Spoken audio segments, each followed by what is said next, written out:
오늘 은혜 받으실 하나님의 말씀은 구약성경 신명기서 26장 1절로 11절까지의 말씀입니다. 구약성경 301면에 있습니다. 신명기 26장 1절로 11절까지의 말씀 받들어 봉독합니다.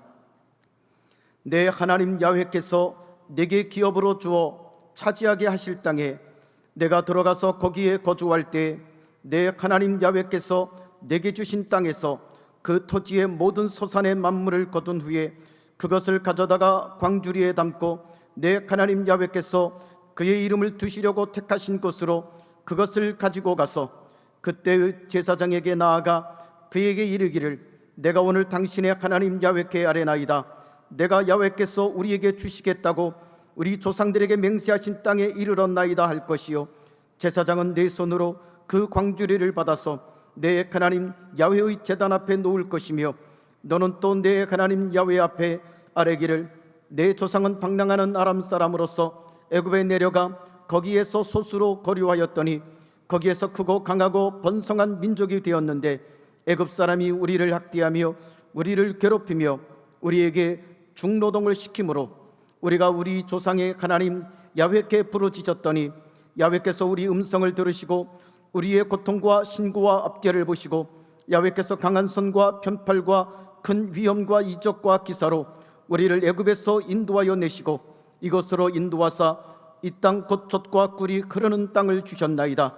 야훼여, 이제 내가 주께서 내게 주신 토지 소산의 만물을 가져왔나이다 하고 너는 그것을 내 하나님 야훼 앞에 두고 내 하나님 야훼 앞에 경배할 것이며 내 하나님 야훼께서 너와 내 집에 주신 모든 복으로 말미암아 너는 레위인과 너희 가운데 거류하는 객과 함께 즐거워할지니라. 아멘. 저는 오늘 지금은 나라와 민족을 마음에 품어야 할 때입니다, 이런 제목으로 하나님의 말씀을 여러분과 나누기 원합니다. 자, 여러분, 만약에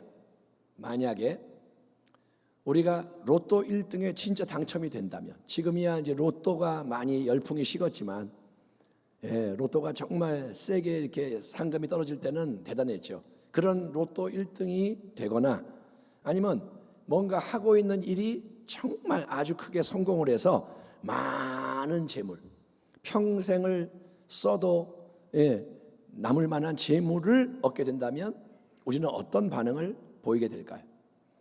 누가복음 12장에 그런 사람이 나옵니다.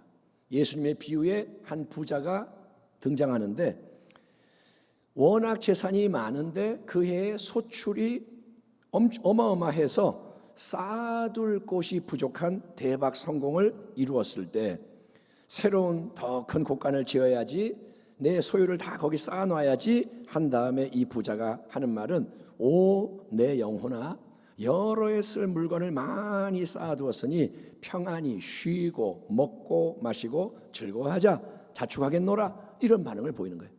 야, 이제 난 됐다, 내 인생은 이제 보장됐다, 신나게 먹고 놀고 즐기며 살자. 그런데 그런 부자의 인생 위에 즉시 하나님의 음성이 울려 퍼집니다. 하나님은 이르시되 어리석은 자여, 오늘 밤에 네 영혼을 도로 찾으리니 너의 생명을 거두어 갈 것이니 그러면 네 준비한 것이 누구의 것이 되겠느냐 하셨으니, 여러분, 이 땅에서 모두가 부러워할 만한 큰 성공을 일구었고 장래 행복을 보장하는 것 같은 많은 소유를 산더미같이 쌓아뒀으나 이 부자는 왜 어리석은 자로 책망을 받느냐? 그것은 그의 생각이 오직 자기 자신과 자기의 보이는 소유와 이 땅에서의 안락한 삶에만 집중되어 있었기 때문인 거예요. 보는 게 뭐냐? 내 물건, 내 행복, 이거밖에 몰라요. 여러분, 주변에 많은 이 사람들 전혀 안중에도 없고 영혼에 대해서 여러분 일체 관심이 없으며 하나님이 계시고 모든 것을 그분이 판단하시고 보응하신다, 이 진리를 이 부자는 몰랐기 때문입니다. 자, 이 부자와 정반대로 신명기 26장의 말씀을 보면 거기에는 이스라엘 백성이 장차 약속의 땅 가나안을 유업으로 소유하게 되고 이제 그 땅에서 농사를 한 온갖 종류의 수확을 거두게 되었을 때 그들은 지금 신명기는 뭐냐? 광야에서 가나안을 바라보며 모세가 설교를 하는 장면인데 이제 장차 여호수아와 함께 들어가서 땅을 정복해서 땅을 받게 되고 농사를 짓고 소출을 얻었을 때 마땅히 해야 할 일이 기록이 되어 있는 겁니다. 그거는 뭐냐면 모든 그 땅의 첫 번째 소산, 처음으로 거두는 곡식, 처음으로 수확하는 열매는 광주리에 담아서 예루살렘에 있는 중앙 성소 하나님의 제단에 바쳐져야 한다는 겁니다. 여러분, 처음의 것은 뒤따라오는 모든 다른 것을 포괄하고 대표하는 가장 중요한 겁니다. 예수님은 부활의 첫 열매라고 합니다. 아멘 합시다. 아멘. 부활의 첫 열매는 뭐냐? 예수님이 부활했기 때문에 다른 부활도 따라온다는 거예요. 예수의 부활이 우리의 부활이다. 예수의 부활이 첫 번째 열매니까 우리도 때가 되면 부활한다. 이런 말인데 첫 번째 열매는 뒤따라오는 것들을 대표하고 포괄하는 겁니다. 그래서 가장 중요해요. 하나님은 여러분 우리의 신앙이 처음의 것을 기꺼이 하나님께 드리는 절대 헌신의 신앙이 되기를 원하십니다. 그렇기 때문에 한 주의 시작인 첫날, 한 주일을 시작한 첫날이 무슨 날일까요? 월요일이 아닙니다. 주일입니다. 일요일이 한 주의 시작인 거예요. 그래서 이 한 주의 시작인 첫날에 우리가 이렇게 특별한 예배를 함께 드리며 이 날을 거룩하게 구별해서 하나님께 드리는 거예요. 시간의 주인인 하나님께 첫날을 드리는 거예요. 또 소득에서도 10분의 1을 먼저 구별해서 하나님께 드리는 11조, 이거 역시 처음의 소산을 바침으로 하나님의 주권을 인정하는 헌신과 연관되어 있다는 것을 아셔야 됩니다. 뭐든지 첫 번째 거는 하나님 거예요. 아멘. 우리 인간의 생각은 어떻습니까? 항상 인간적으로는 나의 필요나 욕구를 채우는 게 먼저예요. 그리고 남으면 하나님께 드리는 게 맞는 것 같아요.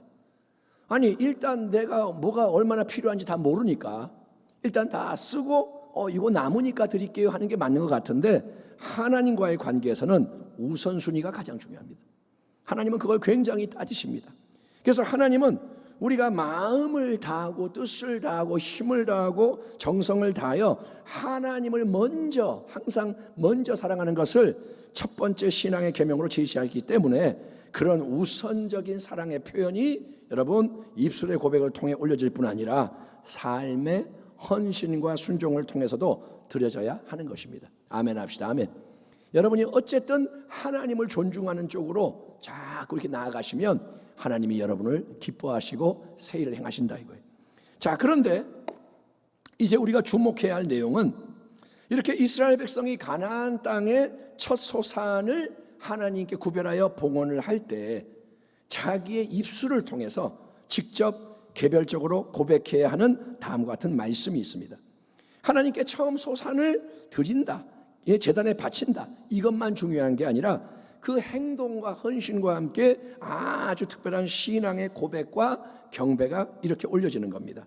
4절 이하를 보면 제사장은 네 손에서 그 광주리를 받아서 네 하나님 야훼 제단 앞에 놓을 것이며 너는 또 네 하나님 야훼 앞에 이르기를 내 조상은 방랑하는 아람 사람으로서 애굽에 내려가 거기에서 소수로 거류하였더니 거기에서 크고 강하고 번성한 민족이 되었는데 애굽 사람이 우리를 학대하며 우리를 괴롭게 하며 우리에게 중노동을 시키므로 우리가 우리 조상의 하나님 야훼께 부르짖었더니 야훼께서 우리 음성을 들으시고 우리의 고통과 신고와 압제를 보시고 야훼께서 강한 손과 편팔로 큰 위엄과 이적과 기사로 우리를 애굽에서 인도하여 내시고 이곳으로 인도하사 이 땅 곧 젖과 꿀이 흐르는 땅을 주셨나이다. 야훼여, 이제 내가 주께서 내게 주신 토지 소산의 만물을 가져왔나이다 하고 너는 그것을 네 하나님 야훼 앞에 두고 네 하나님 야훼 앞에 경배할 것이며 네 하나님 야훼께서 너와 네 집에 주신 모든 복으로 말미암아 너는 레위인과 너희 가운데 거류하는 객과 함께 즐거워할지니라. 여러분, 이렇게 이스라엘 백성이 추수의 첫 번째 소산물을 하나님께 드리면서 올리는 고백을 쫙 보면 그 속에는 여러분 우리 공동체 의식과 또 선조들과도 연합이 된 역사 의식이 계속 강조되고 있음을 봅니다. 공동체 역사의식. 여러분, 하나님 앞에 각 사람이 나아갈 때 하나님은 물론 나의 하나님이에요.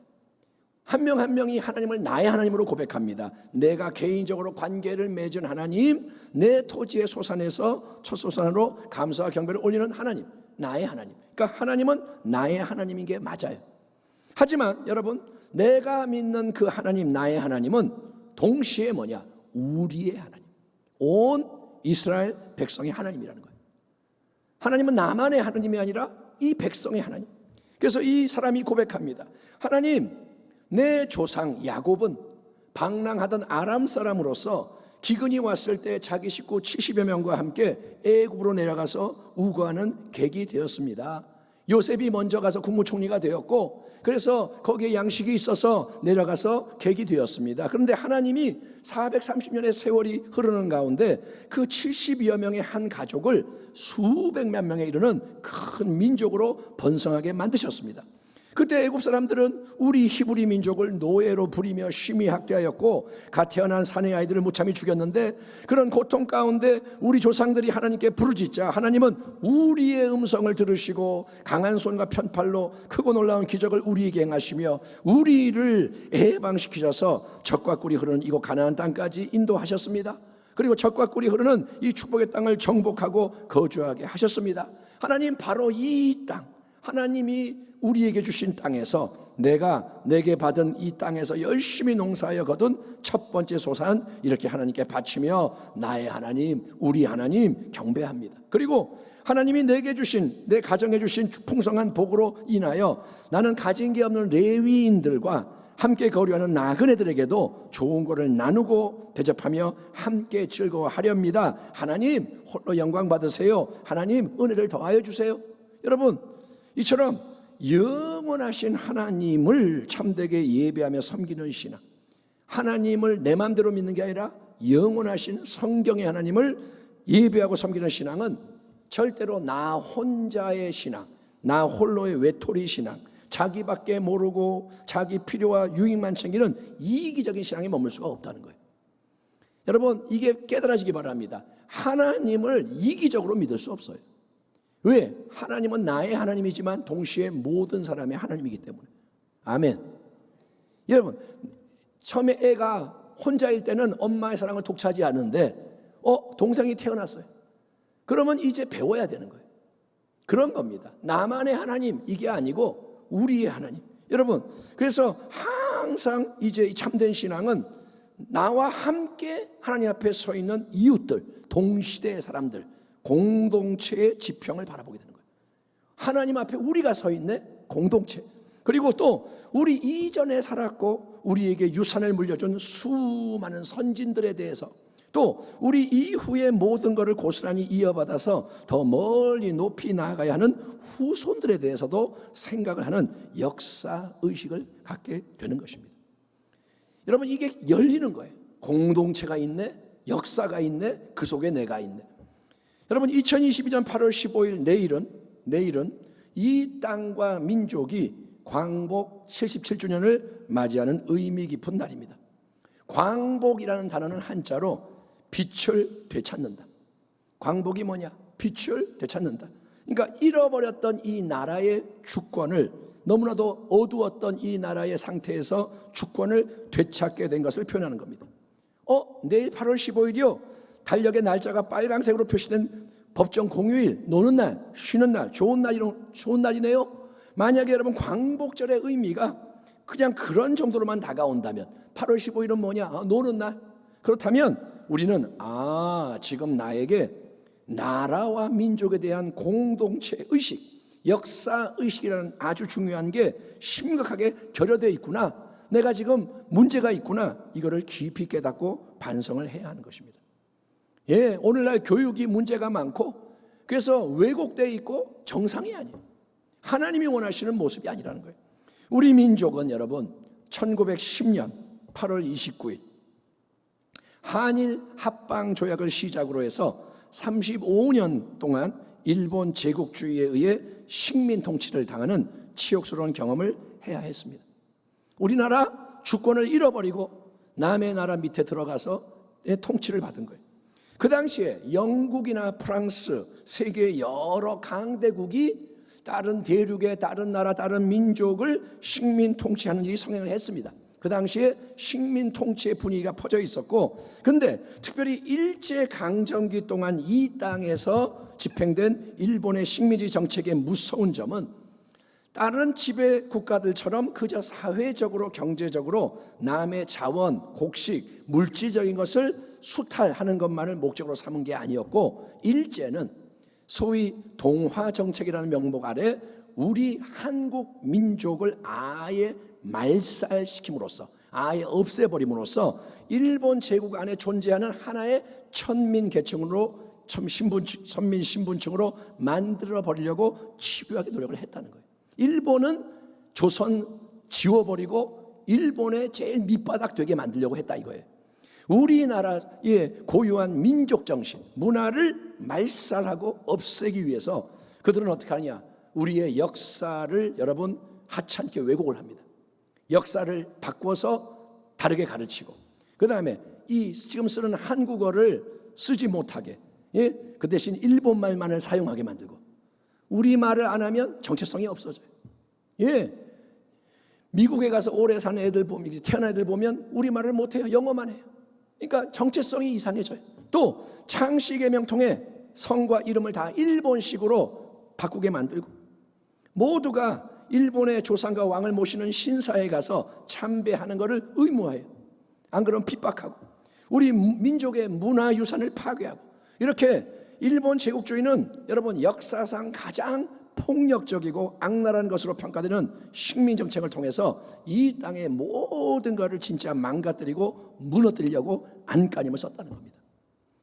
인정사정 안 보고 다 지워버리려고 그런 거예요. 그런데 여러분 1945년 8월 15일에 갑자기 히로히토 일본 천황이 라디오를 통해 태평양 전쟁에서 항복을 선언하는 놀라운 일이 일어나는 거예요. 8월 6일 그리고 8월 9일에 미국이 원자폭탄을 히로시마, 나카사키에 한 발씩 투하해서 그 당시에 상상도 못한 어마어마한 피해가 발생을 하니까 일본은 더 이상 전쟁을 지속하는 것은 조속한 파멸을 자초하는 거다 판단하고 급히 항복을 선언합니다. 항복합니다. 두 손 두 발 다 듭니다. 여러분, 그렇게 일본이 항복을 하는 바람에 우리 민족은 영원할 것만 같던 일본 제국 조선 총독부의 통치에서 한순간에 해방되는 기적을 경험하게 된 것입니다. 한순간에. 어떤 분이 말하기를 꿈 같은 일이 일어났다. 여러분, 오래전에 구약성경 이스라엘 백성이 애굽왕 바로의 강력한 권세 아래 무지막지만 고통을 당하면서도 스스로 어찌할 수가 없었고 어찌할 바를 몰랐으나 하나님이 큰 권능으로 역사하셔서 해방과 자유를 주셨듯이, 아멘 합시다. 아멘. 여기까지 재앙을 하나님이 내리시는 거예요. 하나님이 홍해를 가르시고 닫으시고, 그래서 하나님 때문에 해방이 됐듯이 우리 민족도 하나님의 한량없는 은혜로, 하나님의 보이지 않는 손이 여기저기를 두루 모든 걸 주관하심으로써 자유, 독립과 해방을 맞이하게 된 것을 이 땅의 백성된 우리는 분명히 알아야 하는 거예요. 아멘. 지금의 이 자유 하나님이 주신 거예요. 아멘. 물론 나라의 해방을 위해 계몽운동도 하고, 계몽운동 또 독립운동 목숨을 걸었던 귀한 선진들, 의병대 조직해서 싸우고 미약하지만 목숨 걸고 싸운 그런 헌신을 잊지 말아야 되고, 그게 별것도 아닌 것처럼 폄하해서는 안 됩니다.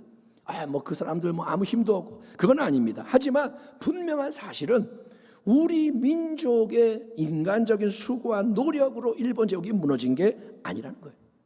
우리가 힘이 어떻게 잘해가지고 승리한 게 아니고, 그 어둠의 역사가 오히려 가장 강력하게 온 땅을 뒤덮었을 때, 태평양 전쟁 때 일본이 정말 악랄하게 최후의 발악을 하며 다 이렇게 모든 것을 통제하고 압박해서 해방의 소망이 끊어지고, 이젠 정말 끝났구나, 어쩔 수 없다, 그렇게 됐을 때 여러분, 꿈 같은 해방과 독립의 새날이 갑자기 도래하게 되었으니, 이거는 여러분 하나님의 은혜라는 말을 빼고는 절대로 설명될 수가 없는 것입니다. 아멘 합시다. 아멘. 하나님의 은혜라는 거예요.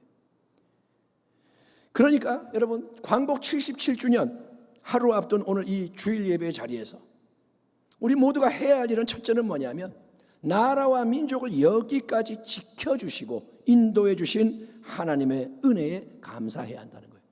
아멘 합시다. 아멘. 77년 전에 이 땅에 살았던 우리 선조들, 우리와 똑같은 한국 사람들, 우리 선조들은 광복의 그날 극한 감격에 어쩔 줄 몰라 하며 대한독립 만세, 목이 터져라 외쳤습니다. 우리는 자 만세 삼창합시다, 8.15 행사 그러면 만세 만세 만세 끝 이렇게 하지만 그분들은 누가 시켜서가 아니라 마음에 어쩔 줄 몰라며 대한독립 만세, 목이 터져라 외치는 거예요. 왜냐? 잃어버렸던 이 나라의 주권, 한국인으로서의 자유를 되찾았고 그게 얼마나 소중함을 여러분 잘 알고 있었기 때문인 거예요. 몸이 건강할 때는 건강이 중요한 건 몰라요. 근데 내가 아팠다가 회복이 되면 아이고 건강이 소중하지 알게 되는 것처럼 하나님이 35년간 일본 제국주의의 식민 통치 아래 고통을 당하던 이 나라와 민족을 기적적으로 해방시켜 주신 거예요. 여러분, 이후에 남과 북으로 나뉘어진 이 땅에 3년간의 6.25 전쟁이 발발해서 군인과 민간인 포함해서 수백만 명이 죽거나 부상을 입고 수많은 전쟁 고아들이 생기고 이산가족이 생기고 산업시설, 학교, 주택, 도로, 교량 쓸만한 건 다 파괴되는 일이 이 땅에 일어났습니다. 여러분이 한번 사진을 이렇게 찾아보면 6.25의 피해 그러면 어마어마해요. 그냥 피난 가다가 죽은 사람들의 시체가 산같이 쌓여있고 이 땅이 그런 땅이었습니다. 여러분, 낙동강 전선까지 밀려가지고 이제 부산 쪽 끼고 조금 남아서 툭 건들면 다 이제 끝나는 그 전쟁이 북한군의 승리로 끝나는 게 아니라 다시 역전돼서 우리가 자유 주권을 지켜낸 거, 자유 주권을 지킨 거, 그리고 모든 게 파괴되고 무너진 이 나라가 다시 일어나서 계속 놀랍게 성장하고 발전하게 된 것도 하나님의 은혜임을 믿으시기 바랍니다. 아멘 합시다. 아멘. 아멘 좀 크게 하세요. 아멘. 하나님의 영광을 위해 우리는 아멘 해야 돼요. 하나님의 은혜라는 거예요. 1980년대 중반부터 90년대 중반까지는 대한민국이 최대 호황기를 누렸습니다. 그런데 1997년 여름에 동남아 여러 국가들을 강타한 연쇄적인 외환 위기가 우리나라에도 들이닥쳤죠. 그게 뭐냐? IMF. 그래서 기업들이 줄줄이 수천 개가 도산하는 국가 부도의 대위기가 발생했습니다. 그때 국제통화기금인 IMF로부터 구제자금을 지원을 받고 각고의 노력 끝에 돈을 상환한 후에 금모으기 운동 이런 거 하고 이 나라가 애를 썼는데 그래서 IMF 관리 체제가 종료가 돼서 경제 위기, 국가 부도 위기에서 벗어난 것도 그냥 어쩌다 보니까 잘 통과했다 이게 아니라 하나님의 은혜가 이 나라를 붙들어 준 겁니다. 아멘. 하나님의 은혜인 거예요. 1950년대 6.25 전쟁 전에도 전 세계에서 가장 가난한 나라 중에 하나가 우리나라였습니다. 방글라데시나 우리나라나 삐까삐까. 그런데 오늘날 전 세계 10위 경제 대국에 도약한 것에 대해 여러 가지 합리적인 분석과 설명이 있지만 결국 그 모든 것 배후에도 큰 축복을 주시는 하나님이 보이지 않습니까? 자원도 없고 뭐 아무것도 없는데 경제 대국 10위 하나님이 함께 하시는 거예요. 이 작은 나라, 우리나라 정말 작아요. 이 작은 민족 정말 작아요. 근데 이 민족이, 이 나라 민족이 K-팝, K-드라마, 영화, 전 세계 문화를 지금 주도하며 한류 열풍을 일으킵니다. 대한민국이 주목을 받습니다. 음악에서도 여러 인재들이 국제 콩쿠르를 석권하는가 하면 스포츠 분야에서도 두각을 나타내고 올림픽 하면 상위권에 아주 높은 상위권에 들고 기술적으로도 반도체, 자동차, 조선, 배 만드는 거, 원자력, 군사력, 우주 탐색 등 많은 분야에서 세계의 주목을 받는 거는 단순히 우리나라 국민이 특별한 국민이라서 우수한 민족이라서 교육열이 높아서 그렇다가 아니라 여러분 하나님이 이 나라를 사랑하시고 하나님이 함께 하시고 하나님이 도와주셨기 때문인 거예요. 하나님이 보호하사 우리나라 만세. 아멘. 여러분 특별히 하나님이 우리나라에 예수 그리스도의 복음을 심어주셨어요.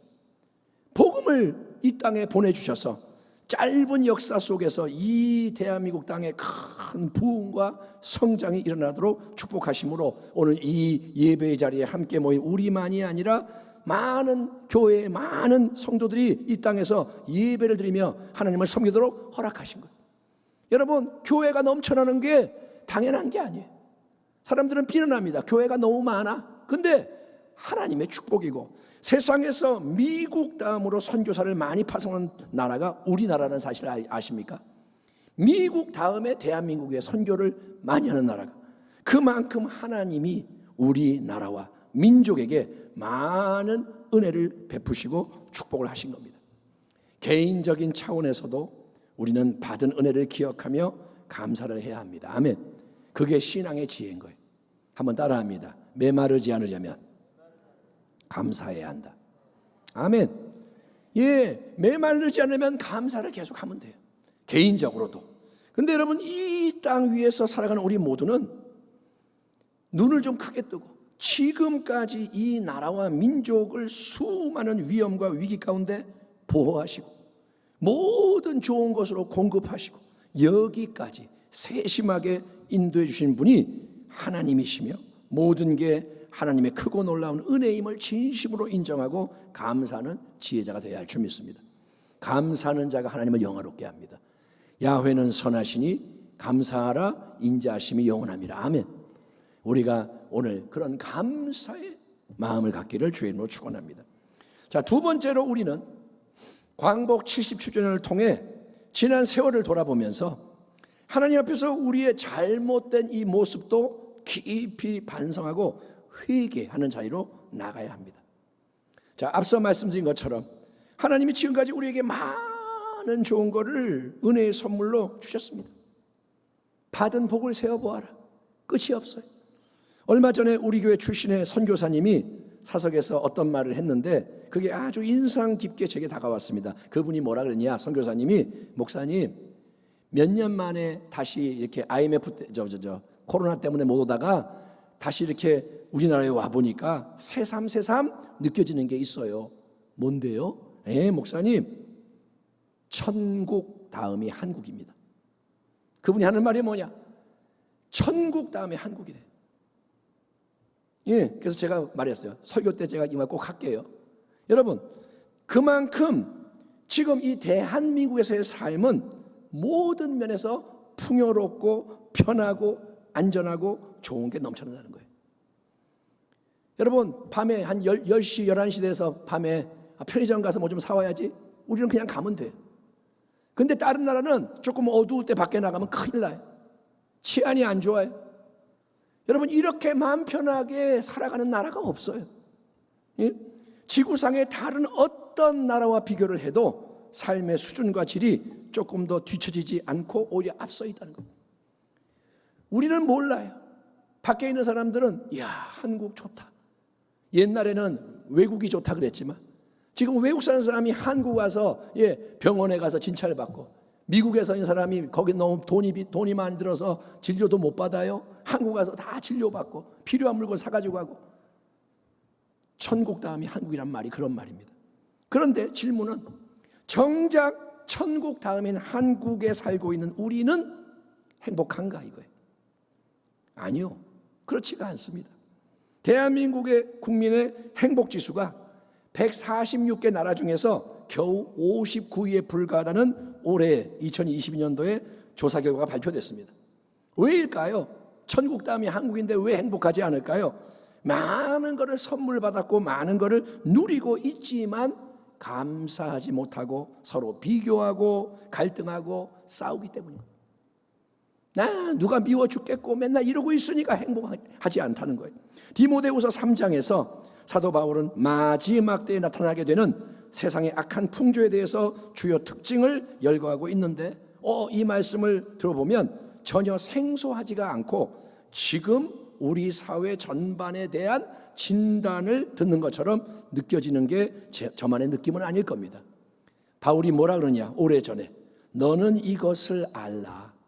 말세에 고통하는 때가 이르러 사람들이 자기를 사랑하며 돈을 사랑하며 자랑하며 교만하며 비방하며 부모를 거역하며 감사하지 아니하며 거룩하지 아니하며 무정하며 원통함을 풀지 아니하며 모함하며 절제하지 못하며 사나우며 선한 것을 좋아하지 아니하며 배신하며 조급하며 자만하며 쾌락을 사랑하기를 하나님 사랑하는 것보다 더하며 경건의 모양은 있으나 경건의 능력은 부인하니 이 같은 자들에게서 네가 돌아서라. 이 같은 하나님의 말씀 앞에서 물론 우리는 먼저 각자의 개인적인 차원에서 자기의 삶을 돌아보며 회개해야 합니다. 남을 비판하고 탓하고 정죄할 게 아니라 나를 살피고 회개하는 게 변화의 시작인 거예요. 회개는 중요합니다. 그게 사는 길이에요. 그렇지만 우리의 신앙은 개인적인 차원에만 고착되어 있으면 안 되고, 여러분 중요한 게 이제 뭐냐? 공동체의식, 역사의식, 이게 깨어나서 여러분 나라와 민족을 마음에 품는 새로운 신앙으로 변화되어야 하기 때문에 우리의 감사 속에서 나라와 민족에 임한 하나님의 은혜가 고백이 되어야 하듯이 이제 회개에 있어서도 여러분 이제는 나라와 민족의 넓은 지평을 마음에 품는 새로운 회개의 역사가 절실히 필요한 것입니다. 아멘 합시다. 아멘. 다 넓어져야 돼요. 예, 찬양도 넓어지고 감사도 넓어지고 회개도 깊어지고 넓어지고, 우리 사회가, 이 나라가 물질적으로 풍족해지고 육체적인 필요 욕구는 많이 충족되고 있습니다. 먹을 게 정말 많은 나라가 우리나라예요. 여러분 커피집 가도 커피 종류가 몇 가지예요. 다 내 욕구 취향을 충족시키려고 수만 가지가 제공이 되는데, 근데 여러분 이 나라는 점점 더 성경에 나오는 소돔과 고모라의 모습을 닮아가고 있다는 거예요. 껍데기는 화려하고 껍데기는 좋은데 속은 뭐냐? 소돔 고모라 닮아갑니다. 성적 타락이 극에 달하고, 지금 대한민국 땅에서 얼마나 많은 성적인 악행이 저지러지는지를 생각해 보십시오. 지금 이 순간도 저기서 성적인 타락이 이루어지고 수많은 가정이 붕괴되고 있습니다.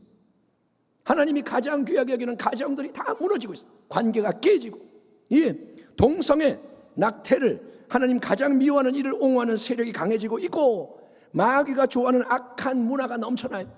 문화가 여러분 받아먹으면 다 병들고 죽을 수밖에 없는 문화가 넘쳐나는 거예요. 물질에 대한 탐욕이 모든 것 속에 작용합니다. 자유민주주의를 무너뜨리는 공격이 계속되고 있고, 이단이 이제는 공개적으로 판을 치며 기복적인 번영주의, 율법주의, 방종과 쾌락주의, 무분별한 신비주의 등 위험한 가짜 복음의 미혹이 교회를 흔들고 혼란에 빠뜨리고 있습니다. 교회가 지금 복음을 잃어버리고 예수 그리스도를 잃어버리고 이제 쾌락을 추구하고, 교회가 세상과 짝하고 율법에 매여 종노릇하고 신비에 빠져 헤매고, 여러분 코로나로 인해 교회로부터 성도가 멀어지고 믿음이 떨어지고, 또 문을 닫는 교회들이 수두룩합니다. 바로 이런 때에 하나님이 우리에게 명하시는 가장 중요한 일이 뭐냐? 그거는 우리가 역대하 7장 14절의 그 유명한 말씀처럼 하나님의 백성으로서 힘써 회개하며 다시 하나님의 얼굴을 구하는 거예요. 따라합니다. 하나님의, 크게 합시다. 하나님의 얼굴을 구하자. 지금 여러분에게 제일 중요한 거는 하나님 얼굴 앞에 나가는 거예요. 내 이름으로 일컫는 내 백성이 그들의 악한 길에서 떠나 스스로 낮추고 기도하여 내 얼굴을 찾으면 내가 하늘에서 듣고 그들의 죄를 사하고 그들의 땅을 고칠지라. 아멘. 땅을 누가 고칩니까? 땅을 누가 고칩니까? 하나님이 고치시는 거예요. 이 땅을 우리가 살릴 수 없어요. 이 문화를 바꿀 수 없어요. 이 분위기를 새롭게 할 수 없어요. 우리 힘으로 안 돼요. 누가 땅을 고치느냐? 하나님이 고치신다는 거예요. 근데 하나님이 언제 고치시느냐? 내 백성이 회개하고 겸비하게 내 얼굴을 찾을 때. 아멘. 우리가 열심히 이 땅을 고칩시다 해서 고쳐지는 게 아니라 우리는 뭐 하느냐? 하나님의 얼굴을 구하고 하나님이 이 땅을 고친다는 거예요. 아멘. 여기서 말하는 회개는, 성경적인 회개는 가벼운 회개가 아닙니다. 하나님 잘못했어요. 됐죠? 이거 아닙니다. 일주일에 한 번 나와가지고 하나님 한 주의 죄를 용서해 주옵소서, 이 회개가 아닙니다. 여기서 말하는 회개는 베옷을 입고 죄를 뒤집어 쓰고 금식하며 통에 자복하는 회개입니다. 나를 깨뜨리고 내가 통곡하고 하나님 어찌하면 좋아요 떼굴떼굴 뒹구는 회개, 나의 개인적인 죄를 자백하는 회개가 시작이겠죠. 하나님 내가 죄인입니다. 그런데 그 회개가 점점 더 깊어지는 거예요. 중요한 것은 하나님 앞에 머무는 거예요. 그러면 깊어져요. 회개가 깊어지는 가운데 이제는 어떻게 되냐, 나만의 죄가 아니라 우리 가정의 죄. 성도 여러분, 우리 가정에 죄가 많아요. 지금 우리의 가정에 죄가 많다고요. 예수 믿으니까 아무 상관없다? 아니요. 회개하지 않은 죄 가정 속에 많습니다. 가족 관계 속에 죄가 있고, 또 더 나아가면 이제 어디냐, 조상의 죄, 우리 아버지의 죄, 어머니의 죄, 할아버지의 죄. 죄가 없나요? 많아요. 또 민족의 죄, 여러분 이 나라의 죄, 교회들의 죄. 교회는 죄를 안 짓나요? 교회가 예수님 보실 때 너무도 잘못되어 있고, 여러분 주의 종들의 죄, 성도의 죄, 다음 세대 자녀들의 죄, 우리 자녀들 죄 엄청 많이 짓고 있어요. 그 모든 죄, 이 땅에서 계속 자행되는 그 수많은 죄, 우리는 지금 아무 감각이 없이 그냥 하루하루 살아가지만 처리되지 않고 쌓이는 죄가 뭐냐, 소돔 고모라의 죄입니다. 그러다가 뻥 터지는 거예요. 그 죄를 총체적으로 마음에 품고 대리자의 자리로 나아가 회개하며 하나님의 얼굴을 구하는 헌신이 절실히 필요한 때가 바로 이때이기 때문에 하나님은 그러한 회개로 이 나라와 민족을 살리는 진정한 애국자가 어디에 있느냐, 혹시 네가 그 일에 함께 헌신해 주지 않겠느냐라고 물으시는 거예요. 오늘 여러분이 이 설교를 들을 때 하나님이 물으시는 겁니다. 네가 좀 같이 해주지 않겠니? 오늘 이 말씀을 듣지만 끝나고 나면 아무 상관없이 그냥 내 길을 가는 사람도 있고, 누군가는 이 말씀을 들으면서 맞아요 하나님, 그거 내가 해야 될 것 같아요. 나는 연약하지만 내가 조금 해볼게요. 이렇게 반응하는 자가 있을 겁니다. 당신의 대답은 뭡니까?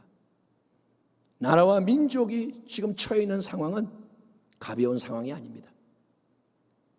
북한, 무기 있습니다. 미사일 한 방 쏘면 다 망가집니다. 지금 이 시대는 안일한 시대가 아닙니다. 그래서 하나님 말씀하십니다. 내 백성이여 회개하라. 첫 번째는 감사하라. 두 번째는 회개하라. 세 번째로 우리 모두는 광복 77주년을 맞이하면서 전능하신 우리 하나님이 이 나라와 민족을 통해 행하실 크고 놀라운 새 일을 갈망하고 준비하도록 초대받고 있습니다. 한번 따라합니다. 하나님은 새 일을 행하실 것이니 기대하고 기도하며 준비해라. 아멘. 여러분, 우리의 소원은 통일이라는 노래를 다 아실 겁니다. 우리의 소원은 통일. 제가 설교를 준비하면서 찾아보니까 이 노래가 1947년에 처음 발표됐습니다.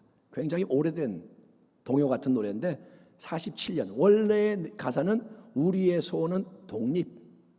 근데 남과 북이 나뉜 거예요. 그래서 48년에 가사가 바뀝니다. 우리의 소원은 통일. 여러분, 과거에는 이 노래를 많이 불렀고 많이 들었습니다. 저도 기억이 납니다. 그런데 요즘은 우리가 별로 부르지 않습니다. 통일을 우리가 원하나요? 여러분은 원하시나요? 근데 여러분, 하나님의 생각이 제일 중요한데, 하나님의 크고 놀라운 뜻, 영원한 뜻 안에서는 남과 북으로 분단되어 있고 지구상의 유일한 분단 국가가 우리라고 하지 않습니까? 그리고 전쟁이 아직 끝나지 않은 휴전 상태. 지금 우리는 전쟁이 지금 진행 중인 거예요. 휴전입니다. 잠깐 우리 전쟁하지 말고 좀 쉬자 이거지, 전쟁이 끝난 게 아니에요. 그러니까 이 한반도 위에 하나님의 뜻은 반드시 통일의 역사가 일어나야만 온 민족이 여러분 복음화가 되고 성령의 강력한 역사하심이 임하게 된다는 거예요. 아멘. 아멘. 여러분, 영적으로 볼 때 북한이 순결할까요? 남한이 순결할까요? 우리가 순결할까요? 우리는 기도할 때 이렇게 기도합니다. 북한의 불쌍한 동포들 지하교회 불쌍히 여겨주세요. 도와주세요. 그 말은 뭐냐? 우리는 괜찮고 잘 지내는데 거기는 힘드니까 좀 도와주세요.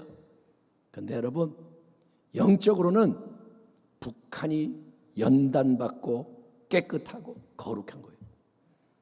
왜냐? 목숨 걸고 하나님 바라보기 때문에. 아까 제가 점심 먹으면서 아내하고 잠깐 얘기했습니다.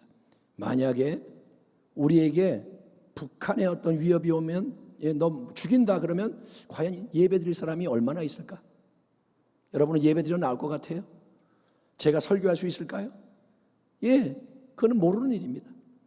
그러니까 우리가 이렇게 편한 가운데 예배드리니까 뭐 할렐루야 이러지, 북한은 생명을 걸고 지금 지하교회는 싸우는 거예요. 그렇기 때문에 순결한 신앙이 만들어지고 있고, 그게 견합이 될 때 여러분 폭발이 일어나는 거예요. 새로운 성령의 역사가 일어나는 거예요. 원래 평양에 먼저 성령이 임했습니다. 하나님의 뜻이 있다는 거예요. 그래서 이제 통일이 돼야 성령의 새 역사가 불같이 일어나면서 예수 생명과 구원의 복음이 이 통일된 한반도를 거점으로 전초기지 삼아서 동과 서와 남과 북으로 온 세상 열방을 향해 전파될 수 있기 때문에 통일은 하나님 나라의 관점에서도 가장 중요한 과제예요. 하나님은 통일을 원하세요. 아멘 합시다. 아멘. 마귀는 적화 통일을 원해요. 하나님은 복음의 통일을 원하십니다. 그렇기 때문에 이제 특별히 대한민국이라는 이 나라 안에서 교회와 성도로 부름받고 세움받은 우리는 한국 사람, 우리말로 한국말로 예배드리고 모든 것을 우리 문화로 하는 우리는 이제 새로운 결단으로 이 나라 민족을 마음에 품고, 첫째, 그동안 하나님이 이 땅에 베푸신 은혜에 대해 진정으로 감사를 하고, 둘째, 그동안 우리가 하나님 앞에 잘못한 모든 것에 대해서 철저하게 회개를 할 뿐 아니라, 셋째, 하나님이 행하실 크고 놀라운 일들, 통일을 포함해서 이 땅과 민족 가운데 이루어져야 하는 하나님 계획 속에 있는 하나님 나라의 새로운 역사를 위해서 소망 가운데 힘써 간구하며 작은 일에서부터 성령의 이끄심에 따라 헌신하고 동역하는 주의 백성이 되어야 할 줄 믿습니다. 아멘 합시다. 아멘. 예수를 믿는 거 사명 때문에 믿는 거예요. 그냥 뭐 예배드리고 뭐 한 주 살다가 또 예배드리고 이러고 흘러가는 게 아니고 목적이 있다 이거예요. 생각을 한번 해보십시오. 아무리 내가 개인적인 삶에서 크게 성공을 하고 원하는 걸 다 이룬다고 해도, 아무리 내가 누가복음 12장의 부자처럼 평생 먹고 살 만한 물질을 얻어서 쌓아놓는다고 해도, 만약에 여러분 대한민국이라는 이 큰 배가 좌초하고 파손해서 가라앉아 버린다면, 타이타닉 같은 이 배가 만약에 가라앉는다면 그 속에 있는 내 삶은 비극으로 끝날 수밖에 없는 겁니다. 아니, 배가 가라앉는데 그 배 안에서 방 하나 작은 거, 내가 가진 내가 그 방만 좋은 걸로 가득 채워놓고 그 속에 앉아있다고 무슨 소용이 있냐 이거예요. 배가 가라앉으면 다 가라앉는 거예요. 내 방은 괜찮나요? 아니요. 그래서 이제 우리는 공동체 의식을 새롭게 하고 역사 의식도 일깨워서 이 나라와 민족 가운데 예수 그리스도의 영광을 위한 선한 역사가 크게 일어날 수 있도록 중보 기도를 하고 행동으로 헌신하는 것을 신앙의 중요한 사명으로 정립을 해야 하는 것입니다. 신앙은 나만을 위한 게 아닙니다. 시대적인 사명이 있다는 겁니다. 말씀을 마무리합니다. 여러분, 다음에 이름을 한번 들어보십시오. 조만식, 안창호, 김구, 이희영, 길선주, 이승만, 서재필, 이승훈, 이상재, 남궁옥, 신석구, 김교신, 김규식, 이준, 박승복. 이번에 이 특별한 설교를 준비하면서 저는 평소에 잊고 있었던, 또 잘 모르는 이 이름들을 대면하게 되었습니다.